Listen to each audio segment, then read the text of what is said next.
Hello students. आज आपके सामने क्लास 10th का चैप्टर 2 साइंस का फिजिक्स का केमिस्ट्री का अम्ल क्षार एवं लवण यानी एसिड्स बेसिस एंड सॉल्ट्स ये चैप्टर आज आपके सामने हम पूरा कंप्लीटली वन शॉट में हम इतने क्वेश्चन बताएंगे। जितने क्वेश्चन इसमें हम बताने वाले हैं वो ही कंप्लीट कर लेना। 100% आपको एग्जाम क्रैक करके आएंगे। इसमें से जितने भी क्वेश्चन आएगा वो आप छोड़ नहीं सकते हैं और इस तरीके से समझाएंगे आपके दिमाग में बैठ जाएगा।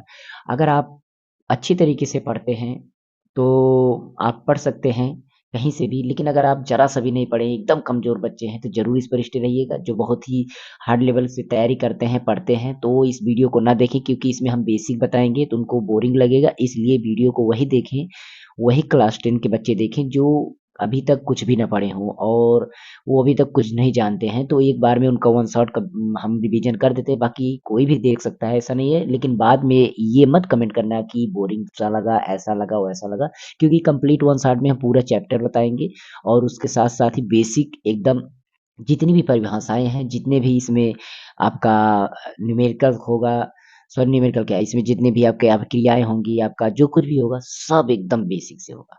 ध्यान देना पूरा। यहाँ पर स्लाइडें हम दिखा रहे हैं आपको सामने। देखिए, सबसे पहली स्लाइड पर आपको देखते हैं, बढ़ते हैं। यहाँ पर देखिए, जो कि हम आपके लिए लिए हैं, हमें ये एग्ज़ाम्पल के रूप में मैंने लिया है। इसको हम जैसे ही यहाँ पर हम बोलेंगे, समझाएँगे, जैसे लेक्चर देंगे, उस लेक्चर को आपको ढंग से सुनना होगा। देखिए, यहाँ पर आपके सामने है, अगर देख रहे होंगे, तो यहाँ पर आपको दिख रहा होगा। तो ये देखिए, बोला जा रहा है कि निम्न में आधुनिक परिभाषा देना है किसकी? अम्ल की और क्षार या क्षारक की, लवण की। प्रश्न किसी भी तरीके से पूछा जाए, हमारा पूछा जाएगा कि अम्ल किसे कहते हैं या क्षार किसे कहते हैं, उसकी आधुनिक धारणा स्पष्ट कीजिए, अम्ल क्षार की आधुनिक परिभाषा लिखिए या प्रत्येक का एक-एक उदाहरण द्वारा स्पष्ट कीजिए। कुछ भी रहे, तो हमें अम्ल बताना है और क्षार बताना है और लवण बताना है, 3 बताना है। तो यहाँ पर हम चलते हैं, अब एक-एक चीज़ को दर्शाते हैं, बताते हैं। देखिए, इसमें क्या है, अम्ल हमारा क्या है, एक ऐसा बोला जा रहा है कि एक ऐसे यौगिक हैं जिसके जलीय विलयन में H3O ओ का आयन मतलब H3O आयन उपस्थित रहते हैं। और हमारा कहने का मतलब ये हुआ कि इसमें HCl जैसे है तो H आयन, इस तरीके से H2O में H आयन, तो टोटल हमारा इतना हाइड्रोनियम आयन रहता है। क्या रहता है? Hydronium ion. तो हमें दिमाग में यही बैठाना है, इसमें हम अम्ल की चर्चा करते हैं, अम्ल की चर्चा देखिए, हम अम्ल की चर्चा अगर करते हैं यहाँ पर, सॉरी ये चेंज नहीं हो रहा है। अम्ल, अम्ल में क्या होगा, मतलब ऐसे यौगिक, कोई भी ऐसा यौगिक लें हम, तो कोई भी ऐसा यौगिक मतलब होता है जिसमें बहुत सारे तत्व का हमारा सम हो, एक या दो तत्व हो, तो उसमें हमारा क्या हो, जलीय विलयन जब उसका हम बनाए, क्या बनाए, उसका हम जलीय विलयन बनाए। परिभाषा में आप यही लिख देना, चल जाएगा आपका। जलीय विलयन बनाए, जब उसको हम जलीय विलयन बनाएंगे तो उसमें हमारा हाइड्रोजन आयन निकलेगा। क्या निकलेगा? Hydrogen ion. इसका नाम क्या है? Hydrogen ion. इसका नाम है हाइड्रोजन आयन। हाइड्रोजन आयन, ठीक है। हाइड्रोजन आयन, आयन किसको बोलते हैं? जो हमारा यहाँ पावर में प्लस और माइनस की तरह रहता है, इसको हम आयन के रूप में बोलते हैं। तो ये हमारा हाइड्रोजन आयन निकला। जो हमारा हाइड्रोजन आयन उसमें उपस्थित रहेगा या उसमें हमारा हाइड्रोजन आयन जो है वो हमारा निकलेगा, तो हमारा वही होगा अम्ल। जैसे अगर यहीं पर हम देख रहे हैं कि अगर हम HCl है, क्या है? HCl है।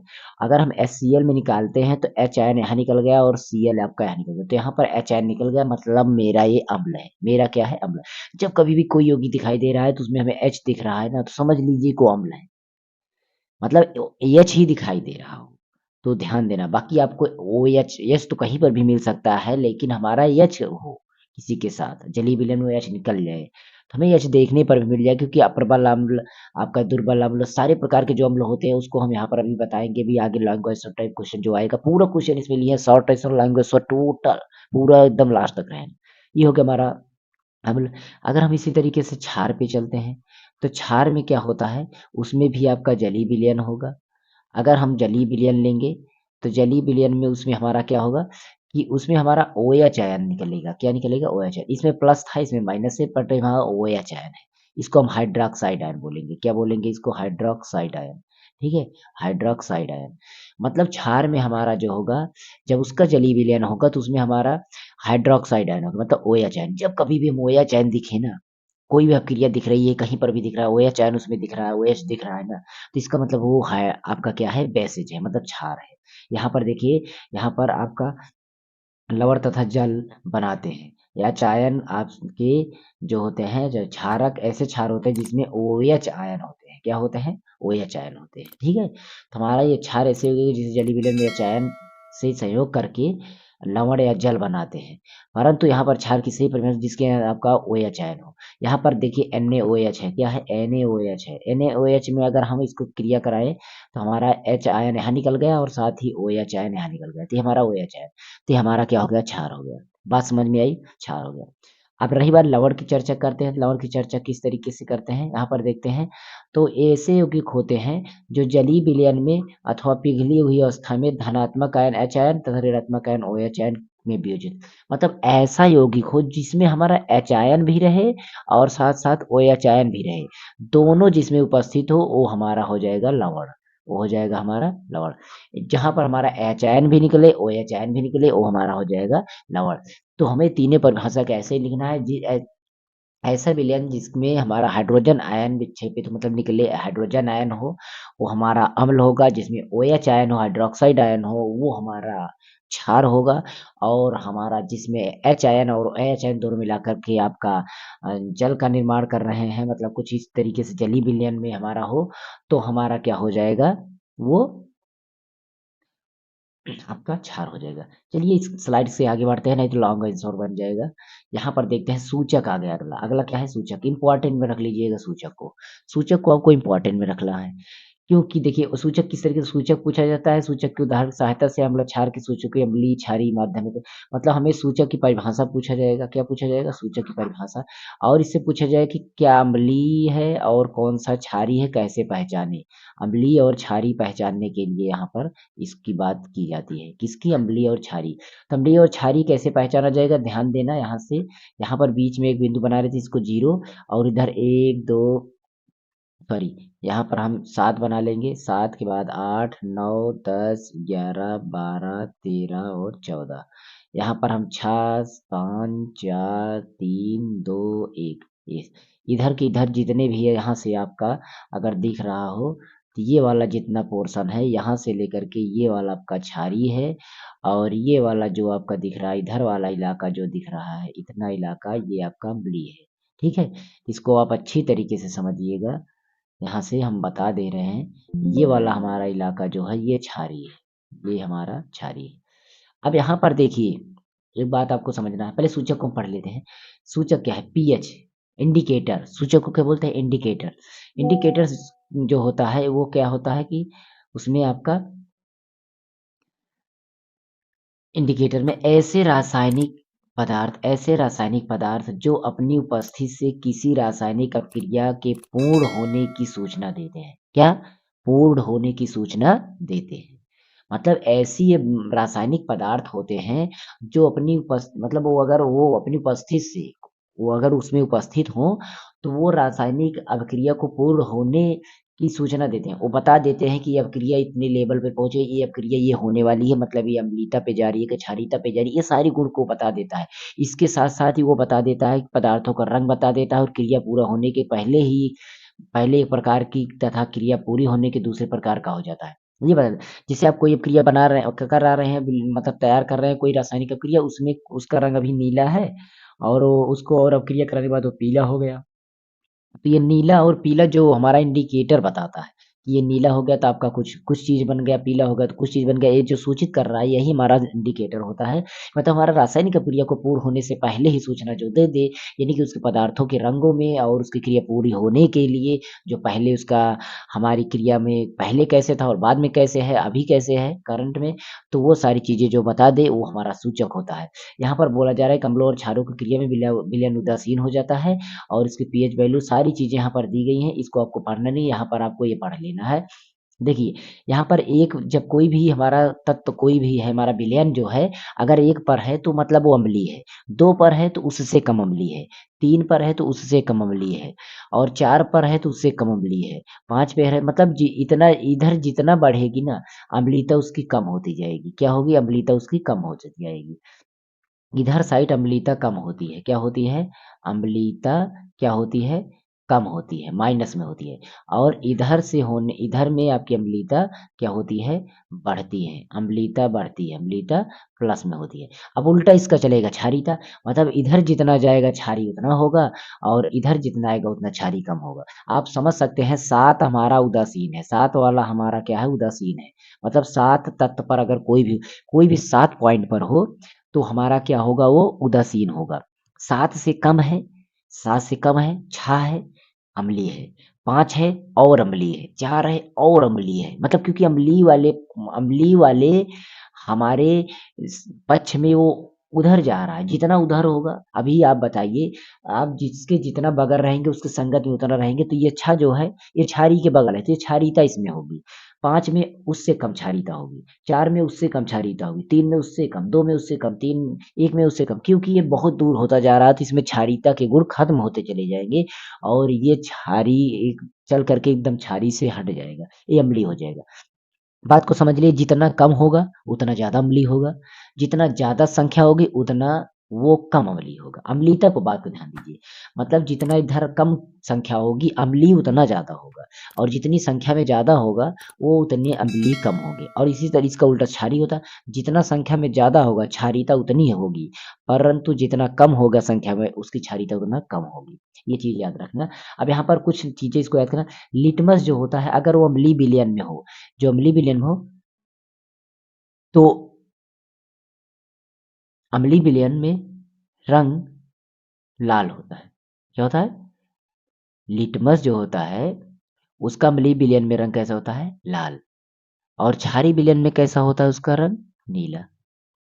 जो हमारा लिटमस जो होता है इसको याद कर लेना क्योंकि बहुविकल्पी क्वेश्चन इसी में से आने वाले हैं। जो आपका ओएमआर शीट वाला आएगा क्वेश्चन वो इसी में से आने वाला है। जो हमारा लिटमस होता है अगर उसको अम्लीय विलयन में रख दिया जाएगा तो कैसा हो जाएगा? लाल। और जब क्षारीय में रखेंगे तो क्या हो जाएगा? नीला। ये ध्यान रखना। हमें बोलते समय सबसे पहले अम्लीय बोलेंगे फिर क्षारीय बोलेंगे तो लिटमस दिमाग लगाइए, लिटमस मिला रहा है तो पहले लाल होगा फिर उसके बाद नीला हो जाएगा। उसमें भी नीला में भी ला रहा है तो पहले लाल फिर नीला। उसके बाद यहाँ पर है आपका क्या? फिनोप्थलीन है। फिनोप्थलीन में अगर हम देखते हैं तो हमारा यहाँ पर क्या है? देखिए फिनोप्थलीन में सबसे पहले यहाँ पर चलते हैं तो हमारा इसमें फिनोप्थलीन एक नाम क्या है? बहुत बड़ा दिख रहा है तो रंगहीन होगा। रंगहीन में देखिए 4 कैरेक्टर है, बड़ा अक्षर है। पहले ये रंगहीन होगा, बाद में ये गुलाबी हो जाएगा। क्या हो जाएगा? गुलाबी। क्योंकि फिनोप्थलीन में ला क्या है? आधा है। ला देखिए आधा है। एल क्या है? ला ला क्या है? आधा है। तो गुलाबी में हमारा ला पूरा है मतलब हम ऐसे ही सेट कर लेंगे कि हमारा इसमें बड़ा-बड़ा जो हमारा रंगों का जो बड़ा नाम होता है वो हमारा फिनोप्थलीन में आएगा। किसमें आएगा? फिनोप्थलीन में आएगा। क्योंकि फिनोप्थलीन बहुत बड़ा कैरेक्टर है, बहुत बड़ा कैरेक्टर रंगहीन होता है, रागहीन। इसको समझ लेंगे। पहले अम्लीय में रंगीन पहले दिमाग में बैठाना, पहले अम्लीय बोलेंगे तब क्षारीय, तो अम्लीय बोलेंगे तो पहले रंगहीन बोलेंगे तो उसके बाद हम क्षारीय में क्या बोलेंगे? क्षारीय में हमारा फिनोप्थलीन लाधा होता है तो इसका मतलब हमारा उसमें गुलाबी हो जाएगा क्योंकि बीच में इसमें लाधा हो रहा है और इसमें गुलाबी मिला बीच में आ रहा है। कुछ ऐसे दिमाग में अपना चाहे जैसे याद करिए, मैं कोई कह नहीं रहा हूँ ऐसे ही याद करिए। मेथिल ऑरेंज है। मेथिल ऑरेंज क्या है? मेथिल ऑरेंज जो है रंग आपका अम्लीय विलयन जब होगा तो वो लाल हो जाएगा। क्या हो जाएगा? लाल। अब इसमें देख रहे हैं मेथिल में भी ला आ रहा है तो मेथिल इसको दिमाग में मेथिल मतलब डबल ला के समझिए तो यहाँ पर लाल हो जाएगा।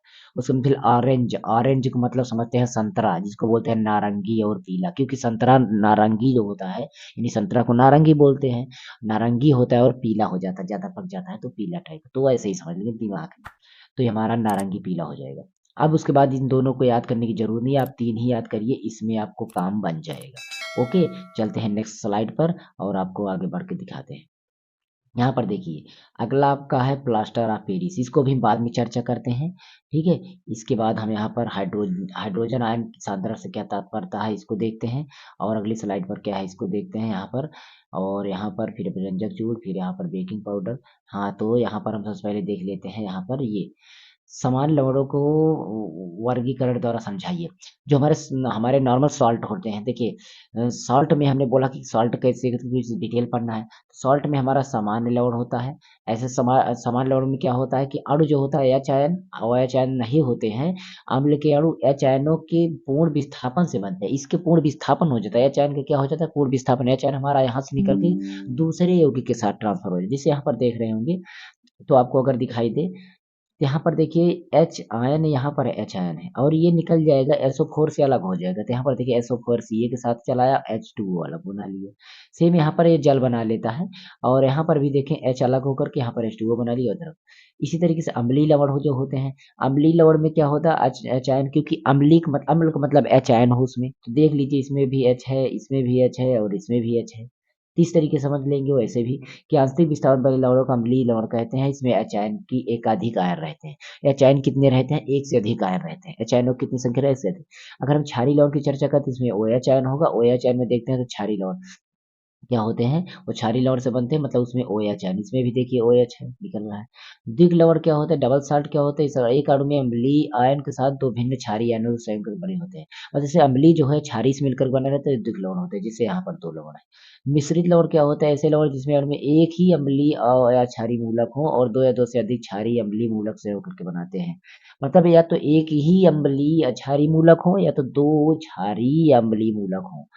ठीक है। तो हमारा यहाँ पर ये वाला है। इसमें इसमें थोड़ा डिफरेंस ठीक से पढ़ लीजिएगा। जटिल लवण क्या होता है, कॉम्प्लेक्स सॉल्ट इसको बोलते हैं। दिग लवण दो सरल लवणों के आपके विलयनों के मिश्रण के क्रिस्टलीकरण से बनते हैं, परंतु विलयन में आयनीकृत होकर एक सरल आयन, एक जटिल आयन देते हैं। ठीक है। इसको आपको एग्जाम्पल में समझ लीजिएगा अच्छी तरीके से। यहाँ पर ये सारी चीजें थी, थोड़ा डिस्कशन हमने कर दिया क्योंकि ये भी आपको पूछा जाने वाला है।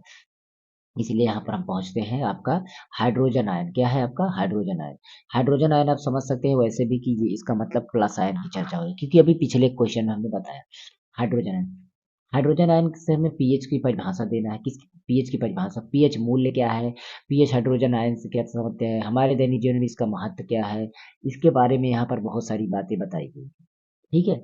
तो यहाँ पर हम पीएच से रिलेटेड चीजें यहाँ पर बोली जा रही हैं, तो हम पीएच वाले को यहाँ पर समझ। देखिए पीएच मान आएगा तो आपको इसमें महत्व इसका जो होता है उसको आप पढ़ लीजिएगा। इसका महत्व बहुत सारे होते हैं तो इसको हमने यहाँ पर नहीं लिया है, लेकिन आप जरूर याद कर लीजिएगा। पीएच, हाइड्रोजन आयन सांद्रण प्रायः ग्राम आयन प्रति लीटर अर्थात मोल प्रति लीटर में प्रदर्शित करते हैं। ग्राम प्रति लीटर और मोल प्रति लीटर में प्रदर्शित करते हैं। हाइड्रोजन आयन सांद्रण क्रमशः 1 से लेकर के 10⁻14 मोल प्रति लीटर तक होती है। हाइड्रोजन आयन सांद्रण से अधिक सुविधाजनक रूप में प्रदर्शित करते हैं। यहाँ पर सोरेनसन नामक वैज्ञानिक ने 1909 में एक नई पद्धति का प्रयोग किया जिसे पीएच पद्धति स्केल कहते हैं। पद्धति के अनुसार आपका ये होता है फार्मूला। पद्धति जो होता है यहाँ पर फार्मूला क्या है कि पीएच बराबर आपका क्या होता है, पीएच बराबर होता है माइनस लॉग एच आयन, क्या, एच आयन बराबर लॉग 1 एच आयन। ये आपका हो गया मतलब हमारा फार्मूला। तो हाइड्रोजन आयनों के मोल प्रति सांद्रता लघुगणक के रूप में कहते, पीएच मान को लघुगणक के रूप में कहते हैं। ये सारी चीजें पढ़ करके आप अपने बुक से पढ़ भी सकते हैं। मतलब हम सीधे सीधे शब्दों में बोले अगर, तो पीएच मान वाला हमारा जो कंडीशन होगा कुछ इस तरीके से होगा, दिमाग बैठा लीजिएगा।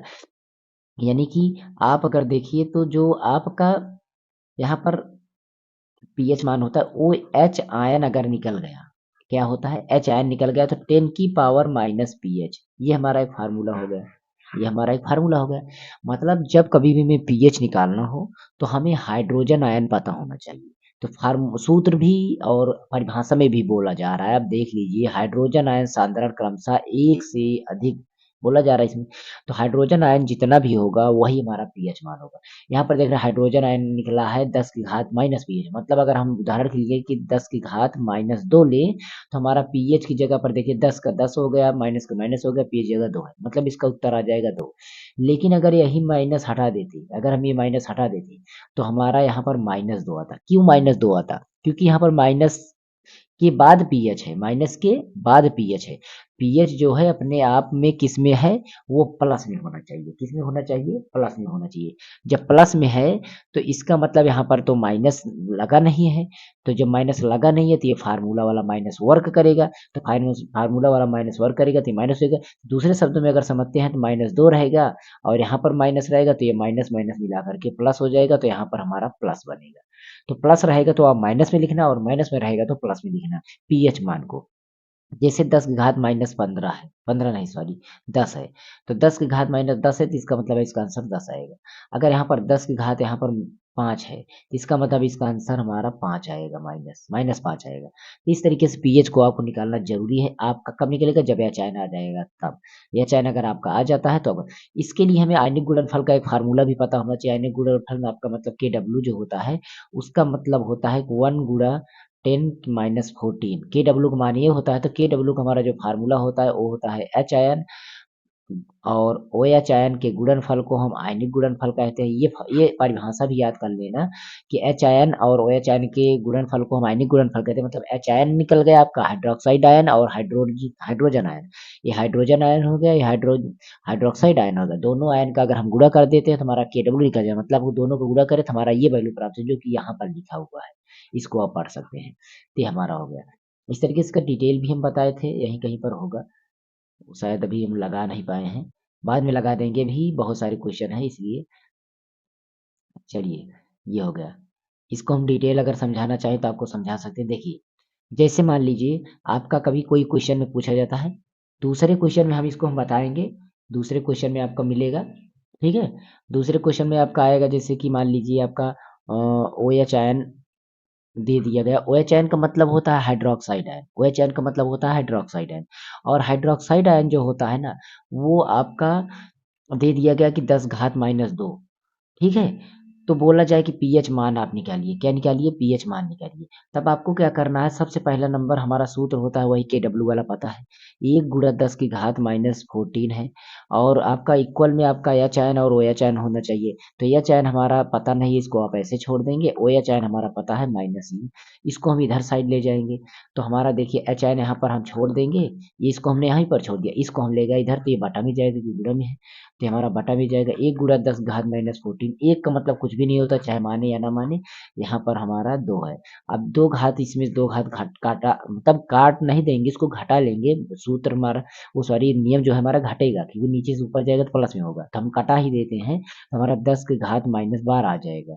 तो हमारा यहाँ पर आ गया एच आयन। अब एच आयन का -12 आ गया, हमारा जो एच आयन निकला वो कितना आ गया? 10 की घात -12। अब -12 आ गया तो पीएच मान कितना हो सकता है? ये 12 जो है आपका पीएच मान आ जाएगा। इस तरीके से पीएच मान 12 आ जाएगा। तो इस तरह के सवाल भी आपके सामने पूछी जाएगी, तो जरूर उसको लर्न कर लेना। यहाँ पर और कुछ चीजें हम बताते हैं, इस क्वेश्चन को आपको तैयार कर लेना है।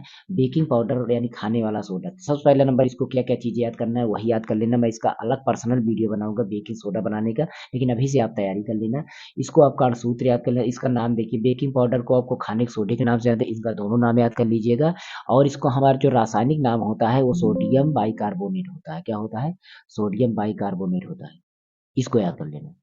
अणसूत्र जो होता है वो सोडियम बाइकार्बोनेट, ये आपका अणसूत्र होता है। और बनाने की विधि यहाँ पे याद कर लेना कि जब जलीय विलयन में हम कार्बन डाइऑक्साइड गैस प्रवाहित करेंगे, ये है आपका, यहाँ पर आपका है सोडियम बाइकार्बोनेट बनाना है, तो यहाँ पर आपको बोला गया है कि सोडियम कार्बोनेट, उसके साथ आपका जलीय विलयन में आपको कार्बन डाइऑक्साइड गैस प्रवाहित की जा रही है, आपका बन गया। बस इतना याद कर लेना है आपका।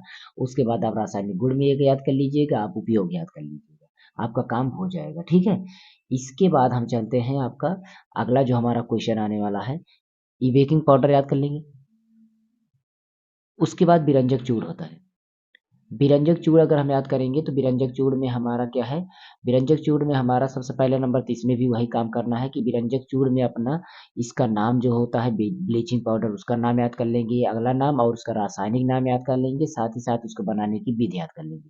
उपयोग याद कर सकते हैं, एक रासायनिक फार्मूला उसका याद कर सकते हैं, बनाने की विधि में आप एक रासायनिक गुण याद कर सकते हैं, भौतिक गुण और उपयोग याद कर लेना। उपयोग जरूरी है उसका, और जो चीजें बताए बनाने की विधि का, ये इसमें याद कर लेना है आपको। मैं इसका पर्सनल वीडियो बनाऊँगा, चिंता मत करिएगा, बहुत जल्द ही बनाऊँगा। प्लास्टर ऑफ पेरिस को इसी तरीके से इसका हमें रासायनिक नाम याद कर लेना है, प्लास्टर ऑफ पेरिस का कैल्शियम सल्फेट हेमीहाइड्रेट, और इसका हमारा सूत्र ये होता है, इसमें से दोनों में से एक याद कर लीजिएगा। कैसे बनता है इसको हम बना कि हम ट्राई कर लेंगे कैसे बनेगा, और जल से क्रिया कराने पर कैसे बनता है और उसका यूजेज क्या है, कहाँ कहाँ पर होता है, यूजेज करा देंगे।